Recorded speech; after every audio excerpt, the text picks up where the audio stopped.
죄송합니다. 제가 아까 이게 컴퓨터가 지금 잘 안 됐더래서 다시 하겠습니다. 오늘의 말씀은 사무엘상 6장 13 절에서 21 절까지의 말씀입니다. 그럼 다 같이 하나님의 말씀을 봉독하시겠습니다. 베스메스 사람들이 골짜기에서 밀을 베다가 눈을 들어 개를 보고 그것의 보임을 기뻐하더니 수레가 베스메스 사람 여호수아의 발 큰 돌 위에 있는 곳에 이르러 선지라. 무리가 수레에 나무를 패고 그 소를 번제로 여호와께 드리고 레이인은 여호와의 궤와 그 궤와 함께 있는 금 봄을 담긴 상자를 내려다가 큰 돌 위에 두매 그날에 베스메스 사람들이 여호와께 번제와 다른 제를 드리니라. 블레셋 다섯 방백이 이것을 보고 그날에 에그론으로 돌아갔더라. 블레셋 사람이 여호와께 속건제로 드린 금독정은 이러하니 아스돗을 위하여 하나요, 가사를 위하여 하나요, 아스글론을 위하여 하나요, 가드를 위하여 하나요, 에그론을 위하여 하나이며 드린 바 금지는 여호와의 궤를 놓는 큰 돌에 이르기까지의 모든 견고한 성읍과 시골 동리 곧 다섯 방백에게 속한 사람의 모든 성읍의 수요대로였더라. 그 돌은 베스메스 사람 여호수아의 밭에 오늘까지 있더라. 베스메스 사람들이 여호와의 궤를 들여다본 거로 그들을 치사 5만 70인을 죽이시니라. 여호와께서 백성을 쳐서 크게 살육하셨으므로 백성이 애국하였더라. 베스메스 사람들이 가로되 이 거룩하신 하나님 여호와 앞에 누가 능히 서리요 그를 우리에게 네게로 가시게 할꼬 하고 사자들을 기랏 여아림 거민에게 보내어 가로되 블레셋 사람이 여호와의 궤를 도로 가져왔으니 너희는 내려와서 그것을 너희에게로 옮겨가라. 아멘. 오늘 본문 말씀은 빼앗겼던 법궤가 블레셋에서 가장 가까운 유대 마을 베세메스로 돌아오는 장면으로 이야기가 시작됩니다. 이때 한창 베세메스 사람들이 들에서 밀을 수확하고 있습니다. 그런데 블레셋과의 전쟁으로 빼앗긴 언약궤가 7개월 만에 이스라엘 땅으로 수레에 실려오고 있는 것입니다. 근데 더 놀라운 것은 수레를 끄는 사람이 없음에도 불구하고 그 수레가 두 암소에 이끌려 베스메스 사람 여호수아의 밭에까지 와서 신기하게 멈춰섰던 것입니다. 여기에 나오는 여호수아는 누군지는 알 수 없는 우리가 잘 알고 있는 눈의 아들 여호수아와 이름만 같은 사람입니다. 이렇게 여호와의 법궤가 돌아오는 것을 보고 이스라엘 사람들이 크게 기뻐합니다. 그래서 수레의 나무를 모두 불태워서 두 암소를 번제물로 드리고 또 하나님을 섬기는 레인들은 번제와 다른 제를 드렸는데 여기에 나오는 다른 제사란 화목제로 그들이 기뻐서 하나님께 영광을 돌렸던 것입니다. 이렇게 빼앗겼던 법궤가 다시 이스라엘을 찾아오신 사건은 하나님께서 이스라엘을 버리지 아니하시고 은혜를 주신 것입니다. 그리고 17절, 18절에 블레셋 사람들이 속건제의 의미로 바친 제물이 있었습니다. 그 당시 블레셋은 다섯 성읍의 백성을 대표해서 속건 제물로 금 독정 5개와 금지 5마리를 만들어 보내왔습니다.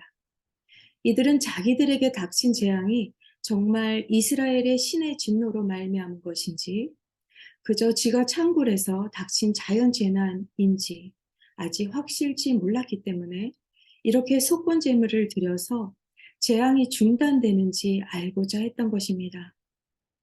이것은 블레셋 사람들이 하나님의 진노를 벗어나기 위한 해결책으로 미신적인 행위를 보여주고 있는 것입니다. 이들은 여전히 우상에서 벗어나지 못하고 하나님을 시험하는 죄악을 범하고 있습니다. 그리고 이 모든 것을 지켜본 블레셋 방백들은 자기가 살고 있는 에그론으로 돌아갑니다. 여기서 블레셋 사람들은 어떤 생각을 하며 에그론으로 돌아갔을까요? 저들은 자신들에게 임했던 재앙이 우연이 아니라 하나님의 능력임을 확실히 보았습니다. 이렇게 블레셋 사람들은 현장에서 눈으로 하나님의 역사를 보고도 살아계신 하나님을 믿지 못했던 것입니다. 그럼에도 불구하고 그들이 회개하거나 하나님을 인정하지 않고 자신들이 믿는 다곤 신에게로 돌아간 것입니다. 우리는 여기에서 하나님 앞에 나의 신앙의 태도는 어떠한지를 살펴보았으면 좋겠습니다. 나는 하나님의 진노를 피하기 위해 최소한의 신앙생활만 하고 있지는 않는가? 아니면 거룩하신 하나님 앞에 온 마음으로 예배하고 있습니까? 나는 과연 하나님 앞에 어떠한 예배자인지 돌아보는 이 아침이 되기를 바랍니다. 우리에게 가장 필요한 것은 예배의 형식이 아니라 하나님께 어떻게 예배하는지 아는 것이 중요합니다. 그래서 우리는 신령과 진정으로 하나님께 예배해야 합니다. 그리고 하나님만이 나의 주인 되심을 알고 그분을 인정하는 예배를 드려야 합니다. 그런데 여호와의 법궤가 이스라엘 백성에게 돌아와 준 기쁨도 잠깐입니다. 하나님께서 이스라엘 사람들에게 징계를 내리는 무서운 장면이 이어서 나옵니다. 19절에서 21절을 보시겠습니다. 언약궤를 들여다본 이스라엘 사람들이 5만 70명이나 죽었습니다. 왜냐하면 이스라엘 사람들이 아무런 생각 없이 언약궤를 들여다본 채로 죽임을 당했던 것입니다. 여기서 5만 70인이라는 구절이 나오는데요. 히브리 사본과 70인역에는 5만 70명으로 되어 있지만 다른 사본에는 5만이라는 숫자가 빠져 있습니다. 그리고 당시 베세메스의 인구가 5만이 넘기 힘들다고 보고 구약 학자들은 개역 성경에 5만을 가로 안에 표기하고 있는 것입니다. 그렇다면 베세메스 사람들은 왜 언약궤 안을 들여다보았을까요? 그리고 왜 하나님은 그들을 죽여야만 하셨을까 생각해 보아야 합니다. 민수기 4장 20절에 성소에는 오직 대제사장만이 들어갈 수 있었습니다. 그것도 그냥 들어가는 것이 아니라 자신의 신체에 피를 바름으로써 정결하게 한 후에 들어가야 했습니다. 그리고 법궤는 제사장들조차 볼 수 없도록 되어 있었습니다. 그래서 하나님의 임재의 상징인 법궤를 함부로 만지거나 대할 때 하나님은 죗값으로 재앙을 내린 것입니다. 그리고 그들은 지나친 호기심으로 인간이 침해할 수 없는 하나님의 거룩하심에 대한 망령된 행실을 하였던 것입니다. 이렇게 하나님의 백성이라도 하나님을 경외하는 마음이 없다면 불신자와 동일하게 벌을 받을 수 있다는 것을 우리는 교훈 삼아야 합니다. 결국 여호와의 궤가 지난 7달 동안이나 블레셋에 있다가 다시 하나님의 은혜로 이스라엘로 돌아왔지만 이스라엘은 여호와의 궤를 섬길 만한 즉 거룩하신 하나님의 백성으로 준비되어 있지 않았던 것을 볼 수 있습니다. 그리고 이들은 20절에 많은 베세메스의 사람들이 하나님의 진노로 죽은 후에야 자신들의 잘못이 무엇인가를 알게 되었습니다. 거룩한 여호와의 법궤 앞에 감히 설 수도 없는 존재가 바로 자신들임을 깨닫게 된 것입니다. 그래서 거룩하신 하나님 여호와 앞에 누가 능히 서리요 라는 고백을 하는 것입니다. 이것이 바로 우리가 거룩하신 하나님 앞에서 취할 인간의 겸손한 모습이어야 합니다. 그런데 베세메스의 사람들은 언약궤를 보면서 자신들의 죄와 하나님의 심판을 생각하지 않았습니다. 왜냐하면 그들에게 여호와의 법궤는 다만 호기심의 대상이 되고 구경거리가 될 뿐이지 그 앞에 무릎 꿇어 경배의 대상으로는 보지 않았던 것입니다. 이것이 바로 하나님께서 진노하신 이유인 것입니다. 그 후에 21절에 베스메스 사람들은 두려움과 슬픔 속에서 자신들에게 이런 징계가 다시 내려질까 무서워 여호와의 법궤를 기랏 여아일인 거민에게 옮겨가라고 요청을 합니다. 여기서 결론적으로 우리는 오늘 본문을 통해 하나님의 거룩함을 범하는 이들에게는 큰 재앙이 임함을 보았습니다. 언약궤를 단순히 세속적인 구경거리로 전락시켰던 베세메스 사람들을 보며 여러분들은 어떤 생각이 들으셨나요? 거룩하신 하나님 앞에서 절대로 경솔히 행동하지 말아야 함을 보여줍니다. 혹여나 우리의 모습 속에서도 이와 같은 경솔한 모습은 있지 않습니까? 하나님을 섬길 때 자신의 생각이나 방식이 아니라 하나님이 원하시는 방식으로 명령하신 말씀대로 반드시 거룩함으로 나아가야 한다는 것을 깊이 깨닫게 됩니다. 갈라디아서 6장 7절 8절에 이렇게 말씀합니다. 스스로 속이지 말라. 하나님은 업신여김을 받지 아니하시나니 사람이 무엇으로 심든지 그대로 거두리라. 자기의 육체를 위하여 심는 자는 육체로부터 썩어질 것을 거두고 성령을 위하여 심는 자는 성령으로부터 영생을 거두리라. 아멘. 모든 만물을 창조하신 하나님께서는 결코 속임을 당하실 분이 아니십니다. 사람이 무엇으로 심든지 그대로 거둔다고 말씀하고 있습니다. 그래서 우리가 일상생활을 통하여 하는 모든 말과 행동 하나하나가 자기의 육체를 위하여 썩어질 것을 심고 있는지 아니면 성령을 위하여 심는지 나 자신을 살펴보아야 합니다. 그러므로 하나님께서는 우리가 오직 여호와 하나님만이 우리의 삶의 주인이심을 인정하고 살기를 원하십니다. 그래서 우리에게는 하나님을 아버지라 부르며 예비할 수 있는 특권을 허락해 주신 것입니다. 우리가 이 특권을 감사히 여기고 존중하지 않는다면 하나님께서도 우리를 존중하지 않으실 것입니다. 이렇게 하나님으로부터 받은 축복을 가정에서 또 자녀에게, 이웃에게 흘러 보내야 합니다. 왜냐하면 이런 신앙과 믿음이 없으면 그가 지닌 축복도 특권도 아무 소용이 없기 때문입니다. 그러나 말씀대로 주인된 삶을 살지 못했더라도 하나님 앞에 나와 회개하면 하나님께서는 징벌을 멈추시고 다시 우리를 용서해 주실 것입니다. 오늘 말씀을 맺겠습니다.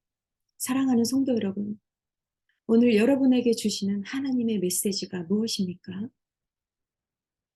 이스라엘 백성에게 여호와의 법궤는 하나님의 임재의 상징이었습니다. 그래서 하나님은 이스라엘과 함께 하시기 위해서 그들의 죄를 용서하시는 법궤를 이스라엘 안에 두신 것입니다. 그런데 언약궤를 함부로 들여다본 것은 바로 그 모든 것을 무시한 처사였던 것입니다. 그것은 언약궤 앞에서 자기가 죄인임을 생각하지 않고 언약궤를 단지 구경거리로 여기고 들여다본 것입니다.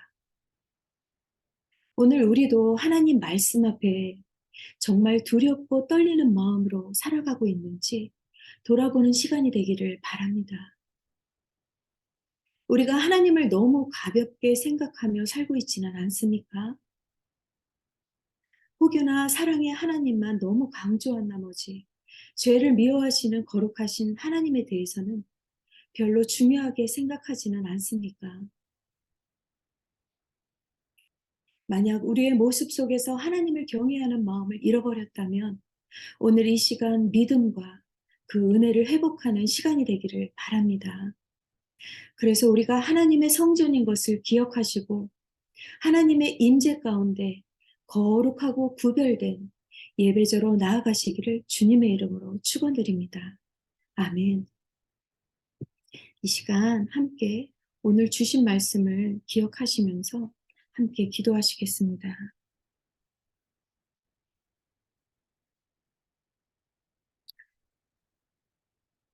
하나님, 감사합니다. 오늘도 우리에게 이렇게 귀한 말씀으로 또 생명의 말씀, 진리의 말씀을 허락하여 주심을 감사합니다.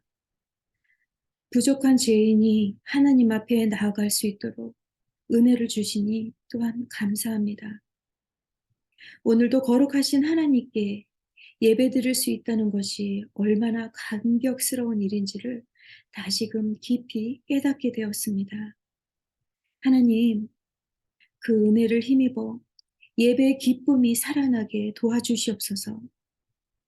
환경을 보고 두려워하고 또는 불평하는 마음이 아니라 하나님 약속의 말씀을 붙들고 일어나 기쁨과 감사로 하나님을 예배하는 성도가 되게 하여 주시옵소서.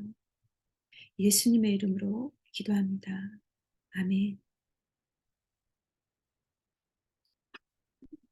이 시간에는 함께 기도 제목을 가지고 기도하는 시간을 갖겠습니다. 먼저 남아공 선교 탐방 팀을 위해서 기도하기를 원합니다. 담임 목사님을 비롯해서 9명의 성도님들을 위해서 우리가 한 마음으로 그들이 하나님께서 보내주신 그런 목적대로 아름다운 사역을 잘 감당하고 오시도록 함께 기도하기를 원합니다. 그리고 무엇보다 안전하고 또 건강을 지켜달라고 이 시간 기도하기를 원합니다. 이번에 또 선교 탐방 팀을 위해서 릴레이 금식 기도에 참여해 주신 성도님들이 많이 계십니다. 먼저 감사를 드리고 또 여러모로 또 기도에 동참해 주셔서 감사합니다. 또한 오늘 목요 기도회, 중보 기도회 시간이 있는데요. 오늘 또 날씨와 또 안전 관계로 저희가 현장에서 모이지 않고 줌으로 모여서 또 함께 기도하기를 원합니다.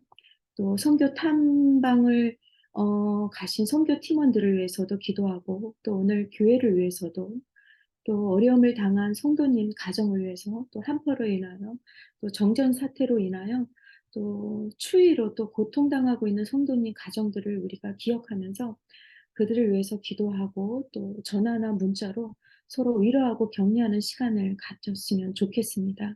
그리고 또 우리 교회 하나들을 위해서 지속적으로 쉬지 않고 기도할 때에 우리가 한 마음으로 기도할 때 또 한우 질병으로 고통받는 성도님들이 회복과 또 치유의 역사들을 하나님께서 허락하여 주실 줄을 믿습니다. 그리고 이번 주는 어라이즈 찬양 예배가 있습니다. 모두 함께 나오셔서 가족과 함께 하나님을 찬양하고 또 경배하고 예배드리는 귀한 시간에 은혜를 경험하게 되기를 바랍니다. 그럼 우리 이 시간 함께 하나님 앞에 기도드리겠습니다.